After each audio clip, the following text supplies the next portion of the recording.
میرا نام نادیہ غلام ہے اور بنیادی طور پر میرا تعلق افغانستان سے ہے۔ گزشتہ 12 برسوں سے میں اسپین میں مقیم ہوں۔ جب میں 8 برس کی تھی تو ایک بم ہمارے گھر پر آ گرا اور میری پوری زندگی بدل گئی۔ میں 6 ماہ تک کوما میں تھی اور 2 سال تک افغانستان کے مختلف اسپتالوں میں رہی۔ یہ وہ دور تھا جب عورتوں کے لیے تعلیم حاصل کرنا ممنوع تھا۔ میں نے ہمیشہ تعلیم حاصل کرنے کی کوشش کی پر ناکام رہی۔ ان 10 برسوں میں مردوں کی طرح لباس پہنتی، کام کرتی۔ آج کل بہت لوگ کہتے ہیں کہ پناہ گزین بہت زیادہ تعداد میں آ رہے ہیں۔ میرا ماننا ہے کہ وہ بطور پناہ گزین براہ راست یورپ نہیں آ رہے، بلکہ ہم اپنے ملک میں بھی حالات کی وجہ سے پناہ گزین بن جاتے ہیں۔ میں اور میرا خاندان 2 سال تک افغانستان میں پناہ گزین کیمپ میں رہے، جہاں زندگی بہت مشکل تھی۔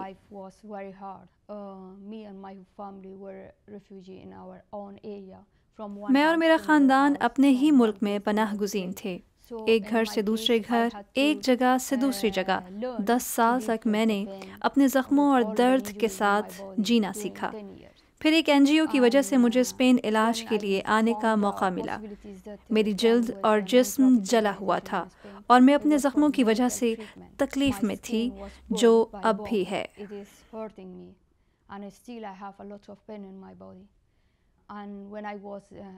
جب میں بارسلونا کے اسپتال میں تھی تو انہیں میرے بارے میں علم ہوا کہ ایک 21 سالہ لڑکی اسپتال میں ہے، اور انہوں نے مجھے اپنے ساتھ رکھنے کا فیصلہ کیا اور مجھے گھر میں رہنے کی اجازت دے دی۔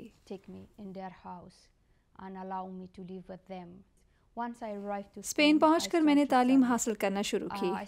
کالج میں کمپیوٹر سائنس، سماجی انضمام اور سماجی تعلیم اور انٹرنیشنل ڈیولپمنٹ میں ماسٹرز کیا۔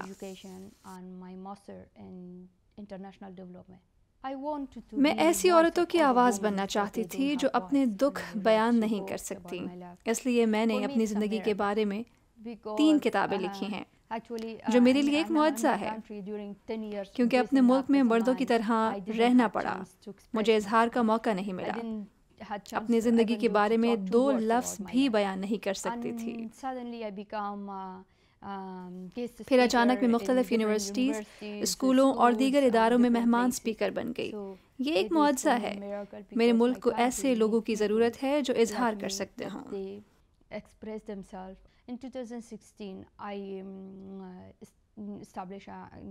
2016 میں نے ایک NGO قائم کی جس کا مقصد افغانستان میں بچوں کو بہتر تعلیم دینا ہے۔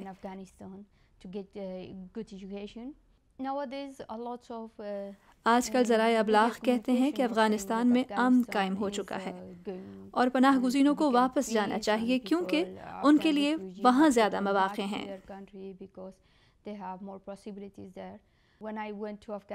میں حال میں ہی افغانستان رہ کر آئی ہوں۔ لوگوں کی زندگی بہت مشکل ہے۔